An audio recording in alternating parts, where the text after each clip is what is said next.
Sisterhood podcast. We are your hosts, Maddie and Kait, and we are here to chat about all things motherhood, faith-infused entrepreneurship, and lots of real life. We want you to leave feeling loved, encouraged, and a whole bunch of excitement for where the Lord has you right in this moment. We are so glad you are here.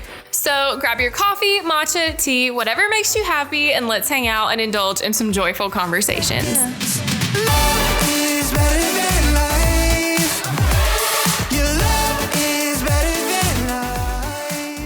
Hello, friends. We are back, and we're so excited for this episode. And I know we say that every single time, but we truly are. Yes. And today we're talking about how our words hold weight, especially in marriage. And I want to ask the question, have you ever been in a weird funk where you just feel like your marriage is spinning in circles and you're not communicating well, or you just feel like you and your husband are not seeing eye to eye? Well, you're not alone, because nope, we are there with you. So join us in this conversation where we talk about how words hold the weight of being life-giving or destructive, and how to love your spouse even in moments of exhaustion, frustration, and anger. So let's dive in. Yes, let's do it. And we just want to preface this with, if you're not married and you're listening to this, this is just going to be a really good conversation for you to listen to for your future marriage. And yeah, it's going to be a good one. But like Maddie said, we are going to talk about life-giving words. And this is something that we're really passionate about. Maddie and I have been married for what feels like a while now, but she's been married almost 4 years, and I have been married about a little over 2.5. And we have over the years realized that marriage is not easy, and our words do hold a lot of weight.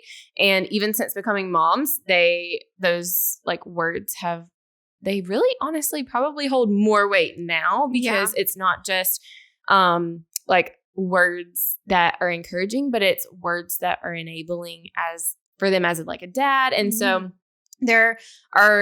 we just feel really passionate about just loving your husbands the way that we're supposed to. And so we want to jump into some examples of when we have kind of felt like our words have not given life to our husbands, because we want you to feel like you're not alone, because we have this conversation all the time, and we literally say all the time, thank God I have you to talk to, because if not, I would feel so alone. And I know I'm not psycho and crazy for feeling this way in my marriage, because marriage isn't easy. And so we're here to just hang out and talk with you and make you just let you know that you're not alone. And so words hold weight when you are angry and frustrated and all of that fun stuff. So I'm just going to give the example of, since having a baby, that motherly instinct kicks in. Yeah. And I have so many times had words come out of my mouth that I instantly regret, because it's not just that they aren't life-giving, it's that they a lot of times are almost destructive to Hunter's, just his ability, I guess, to be a dad. And and that's not okay with me. And so, but when you become a mom, or when you are pregnant, or you even are on your period or whatever, you have those moments of anger and frustration, and it's so easy to act out of frustration and anger. And I know for me, I am very particular about things. And so I'm very easily agitated if something is not perfect to a T. And so specifically with Beckett, I know that with bedtime routines and stuff like that, if something isn't right on cue, if I'm giving Beckett a bath and I go and I put lotion on him and I put his pajamas on him, and then I walk in the living room and Hunter hasn't made a bottle yet, I'm sir, what are you doing? And I just know I can't really give any specific examples, because those words normally just roll off your tongue and then you instantly regret them. But I just know there have been so many moments where I want things to be perfect, and I just make him feel so bad for not being perfect, and it shouldn't be that way. For sure. everyone tells you like the first year of marriage is the hardest. Nope. And like, I don't want to scare you at all, but I don't believe that at all. I think the hardest for our marriage has been after having Keegan. And it has been some of the best moments of our life and some of the moments that we are like, we've grown so much and I've seen the Lord so evident in our lives, but also it's been some of the most humbling and some not so great conversations have had to be made. Yeah. And like Caitlin was saying earlier, we really want the reason we're talking about this is because there's been so many times where I'm like, am I the only one dealing with this, or like the only one struggling with this, or is nobody talking about it? And Caitlin's like, oh my gosh, we had this conversation the other day, and like you are not alone. And I'm like, okay, I feel better about us. Like that's good. But there's been so many instances where I've really responded in not the best way. And I remember in those moments after you come out of the frustration and the anger, you're like, why did I just do that? Because now we're in a really big argument because I was so freaking rude. And yeah, there's been so many where like I've been tired, or I feel like it's his responsibility to do something. And if he doesn't do it, I'm like, who do you think you are? And like, I don't know. I feel like there's times where I just get so mean. And then I take a step back and I'm like, what was the point of that? Yeah. Like, if someone were to talk to me like that in person, like in public, why would I be wanting to do what they're asking me to do? Because I wouldn't, you know? And so, like Caitlin said, I don't have like a specific example where it's like, oh, this one night. We try to block those out of our mind. Like, once it happens, it's like, oh, we need to make that get out of my head as soon as possible. Exactly. And yeah, so I don't have an exact example, but I'm sure if you're a mom and you're married, you and your husband aren't perfect, and you've probably had those moments where like either you've said something or he has said something in anger and or frustration or exhaustion, and like it did nothing for your marriage. Yeah. It like hurt your marriage more so than you thinking that those words that you were saying were actually going to help him do something, or he thought he was going to help you to do something because of what he was going to say. So anyways, and actually something in a conversation between me and Sean the other day, he was like, you know, if we would just not respond in frustration or anger, and we were to say, like, give me a minute, like, give me 30 seconds or whatever, and let me not respond to you in a negative way, it would be so much better. For sure. And if we would just be slow to anger, and I don't know, it's so much easier said than done though, because there's so many times when I'm like, if I could just go back 30 seconds ago and not have said that, it would have been so much better, you know? Oh yeah, for sure. So yeah, but I want to talk about why life-giving words are so important in marriage. Yes. So life-giving words are number one, so important because obviously like the Lord calls us to speak words of encouragement and love and life. And I think it's really important to remember that as a wife, I'm called to submit to my husband and to respect him.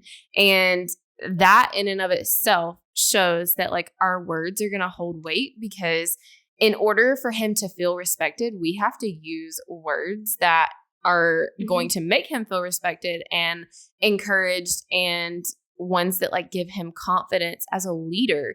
And so I know Maddie's read this book and she really wants to share some things from it, but it's called Love and Respect. And I'm going to let her give some of like the really good tangible examples from it, because like respecting your husband is such an important thing.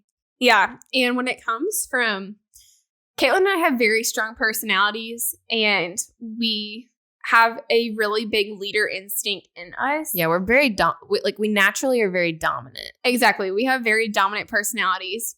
And so like hearing those words like submit to your husband or respect your husband, you're like, shoot, he need to respect me. Like, but that's not what the Lord calls us. Yes, he's supposed to respect you 100%, but the Lord calls us to submit to our husbands and respect them. And so having that mindset of like, okay, the Lord has instilled this in me. The Lord has also instilled certain characteristics in him. Yep. And it's not making me feel less than a person or a woman because I'm having to say I submit to my husband or I respect my husband or he or whatever. And so this book that Kait was talking about, we read this in premarital counseling. Not me and Maddie. Sean and Maddie. Oh, yeah. Me and Kayla. No. Yeah, sorry. I should have clarified.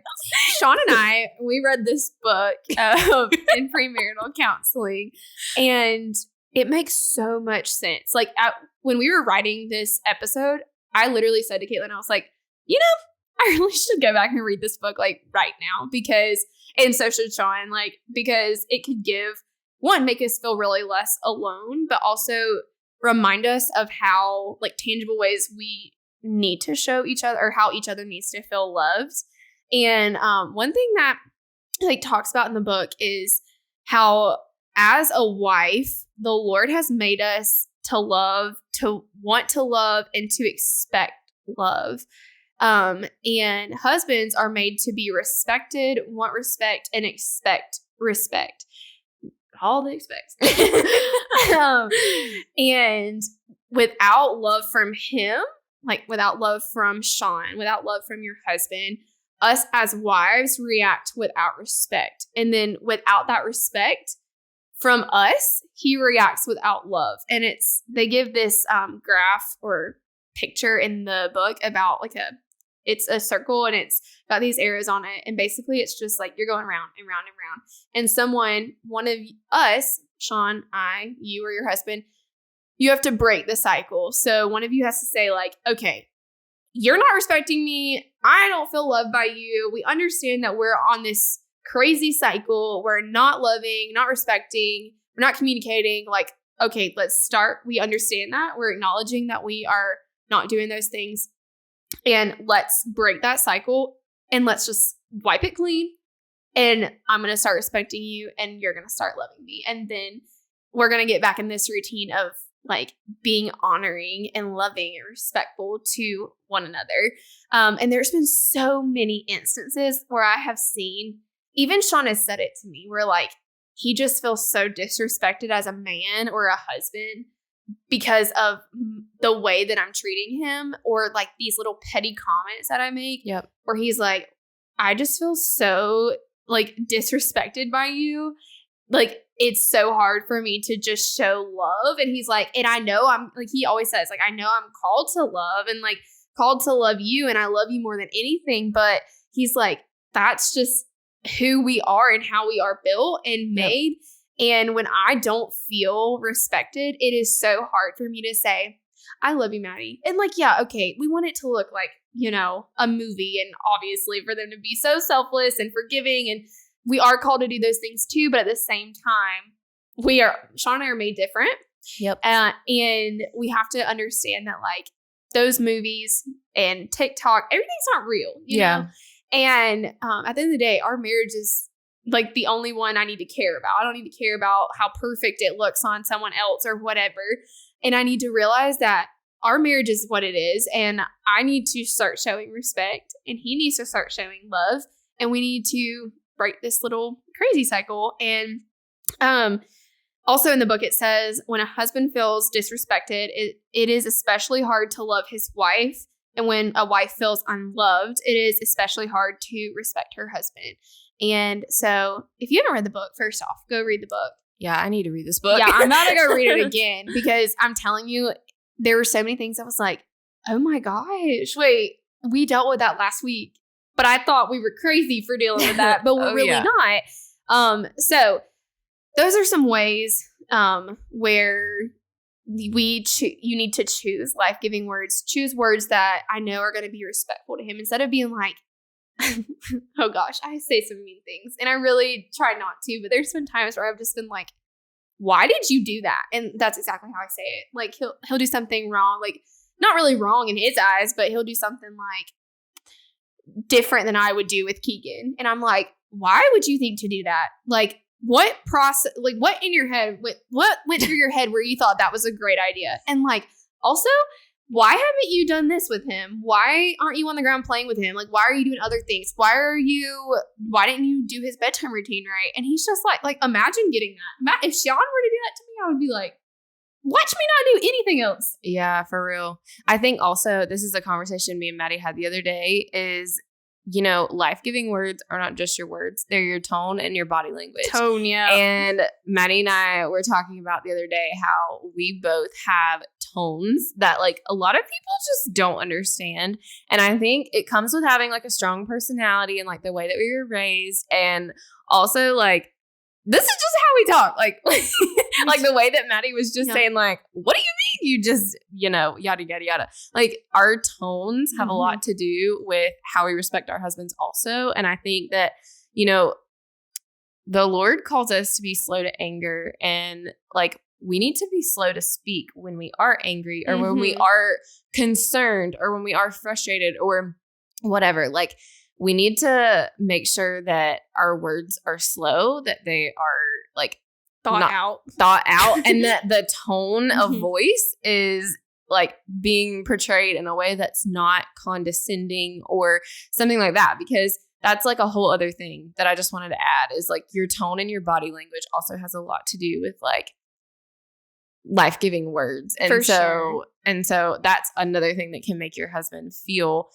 disrespected is like the way that you talk to him, not even just the words. For sure. There's been times where I've been like, Sean, I'm sorry that I did that. And he'll be like, oh, are you? He's like, oh, okay, well, listen to your tone. And I'm like, what? I'm sorry. And he's like, okay, all right, just listen to your tone and then tell me if you really think you're sorry. And like Caitlin said, it's just how we talk, but we understand that sometimes it comes off really aggressive towards our husbands, but also they don't want to feel less than of a human, a husband, a dad. And if we're talking like that and we're just putting them down or making them feel like they are not the pastor of our home or the leader of our home, like, why do we think that they're going to feel capable to do it, Exactly. And we want them to feel capable and confident and respected and all of those things. We need to be able to like put them in that place of being the leader and not trying to like come over them and like act like their mama. Because as Hunter tells me all the time, you are Beckett's mama. You are not my mama. So don't act like it. Exactly. But yeah, so we want to give you some ways that we can practice those life-giving words. And it's not just going to be like, okay, you need to say things like, I love you and you're awesome and stuff like that. Because Hunter's love language is words of affirmation. Yes. And he would love to hear some like really nice things, but it's not just about like the words. It's like about the entire situation. And so one of the things that we can do is to take those moments when we're frustrated and just turn those words into life-giving, enabling, confidence-building words for our husbands and really think about in the moment how instead of like tearing him down, we can build him up. And I think that this goes in general, like with all relationships, like always just like thinking about the words that are about to come out of your mouth. Like be slow to speak. Yeah. And I know the Lord calls us to that. And it's so much easier said than done. Because there's times where I'm like, don't let that come out of your mouth, Maddie. But it still comes out of my mouth. And I'm like, what? But then nothing good comes from it. And I'm like, I knew that I shouldn't have said that, but like I did. And that's just because we live in a sin-fallen world. And sometimes if we, are not. We suck. Yeah, we suck for sure. Sometimes we definitely do. But another thing I think that has helped or just helps with like life-giving and pouring into Sean is just making him feel like, or not really putting unrealistic expectations on him. Yeah. Because he's the youngest of 4 kids. I'm the oldest of 5 kids. And so, which that's a whole thing. We talked about that in premarital counseling of how like birth order is a really big deal in the way that you love and the way that you treat people and just in general and your personality. And so for me, I was the oldest of 5 kids. So I'm constantly, my whole childhood was like a mom. You know, I was the one leading. I was the one that was pouring into them. I was the one teaching. I was doing all these leader type roles when like reversed. Sean is the baby of his family. And so he's like just, chilling, loving life and getting poured into and getting everything. His siblings would say he gets everything he wants. Kind of true. And so like having that, knowing that my whole life I was the leader and all these things, but I don't need to expect that he knows what to do. Right. And I mean, there's a huge age gap between me and my sisters. And so I helped, like I babysat them. I changed their diapers, gave them bottles and all these things. And so I have experience in this. Mm-hmm. Sean does not. And so when we like had Keegan, instead of being like all these expectations of he better know how to do this, or like that instinct better kick in like it's supposed to kick in for me, mm-hmm. but knowing like it might not. And I don't need to have these expectations that he's just going to know what to do, but instead offer grace and like understanding when he doesn't know, instead of being like, how would you not know how to do that? Like you should, Yep. And I would say like another way that you can practice this is just by like practicing positivity and positive mm-hmm. words.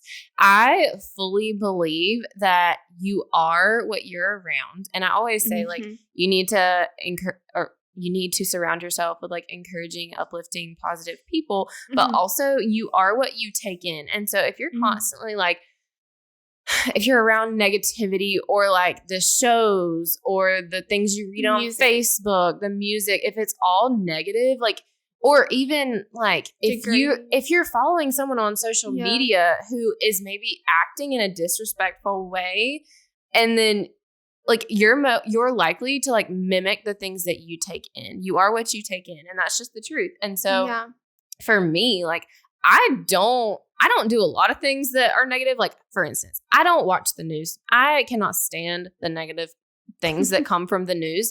I don't read a lot of like stuff on Facebook. Like, you always like scroll past those little arguments and stuff. But like just in general, anything that you're doing, it's so important to take in things that are like positive and to fill your mind with positivity, because in turn, the words that come out of your mouth and the way that you act around people is going to be more positive. Mm-hmm. Therefore, in the most important like place of your life, aka your husband, where mm-hmm. like you actually are having those words, like the words that come out of your mouth can be positive. So eventually, like those positive words are going to just flow from your mouth, mm-hmm. and you'll be able to easily build up your husband and like choose to take those moments of anger and just pause instead of immediately like letting the negativity like come out of you. And I truly think that like that plays a big part in like building up your husband and like loving him well and giving him confidence and making him feel respected and like a leader. Yeah, for sure. And our pastor at our church says all the time, like, what you believe will dictate the way you live your life. And so what you're, like he said, filling your mind with is what's just going to bleed over into your life. Exactly. And so like Caitlin said, if you're filling it with negativity, like why would you expect negativity to not come out of your mouth? Yep. And so when you're filling your mind with life-giving things like the word or encouraging people in your life or the music you listen to or who you're surrounding yourself with, or the way, which leads me into my next point, the way that you're talking to yourself, that is going to dictate the way that you live your life. And so, like I said, another way you can practice life-giving words is just watching the way that you talk to yourself. Yep. Like if you don't talk to yourself respectfully or loving or honoring, why in the world how in the world are you going to portray that to someone else or love your husband or respect your husband when you don't even respect yourself? Right. And if you have littles at home, little babies, little kids, and you're talking down to yourself or you're just saying like, I suck at life, I am the worst mom ever, like blah, blah, blah, insert whatever, then one, they're hearing that. So why would they talk to themselves honoring or loving or other people honoring or loving? Yeah, exactly. I'm a big believer in this. And I feel like the only way to have confidence in yourself and talk to yourself nice, once again, is by practicing that positivity and positive words. And I think it all like goes hand in hand. Like the things that you take in, the things that you focus on. Like, you really should be in the Word every day, because the more often that you're in the Word, the more often you're taking in God's truth. Therefore, that bleeds into like your everyday life. And then you're able to like really, truly respect and love and encourage your husband like the way that you're supposed to. And it's more so like you just do it without even thinking about it. Exactly. Like, it's not where you're like, okay, let me stop and pause, because what you're filling your mind with, like in the Word during the week, or what you're practicing every single day, it's just it's like natural to you at that point. You're not going to just speak words of negativity or words of death, but instead you're going to speak life-giving words, because that's just who you are as a person. Exactly. And we're preaching to ourselves. We're not perfect, and we definitely don't have this down, but we do feel like it is something that we've been able to kind of pull back and be like, okay, we need to come to Jesus meeting for a minute and like realize that, you know, we need to like live this out in our own lives. And I just want to say that like our marriages are such a sacred covenant between you, your husband, and God. And if you're not respecting your husband and speaking to your husband nicely, I personally think that that's really disrespectful to the Lord, because you're not doing your job as a wife. And even though like we aren't perfect, like He does enable us and like makes us capable of being able to do that. And so, so yeah, we're not perfect at it, but we really just want the best in both of our own marriages. Yeah. And so we want to give you just some ideas of prayers that you can pray, prayers that we can pray over our own marriages, and ones that are just going to, I feel like the Lord will truly like do some work in your marriage if like you pray these prayers and mean them. For sure. So these are not the only 3 that you can pray over your marriage. No. These are just 3 that we feel are important and kind of hit on what we've talked about. So praying that the Lord, or asking the Lord to eliminate selfishness from your marriage, and pray that you would not seek to find fault with each other, but seek to love and accept one another. So instead of, or what we mean by this is pray that one, selfishness is gone. And because it's so easy, we are 2 flawed human beings trying to make our marriage work. Exactly. And trying to be selfless in that marriage. And so praying that selflessness would overpower selfishness, and pray that when they do have faults, because we're not perfect and we are going to have faults. There's going to be things that I do that are wrong. There's going to be things that Sean does that are wrong.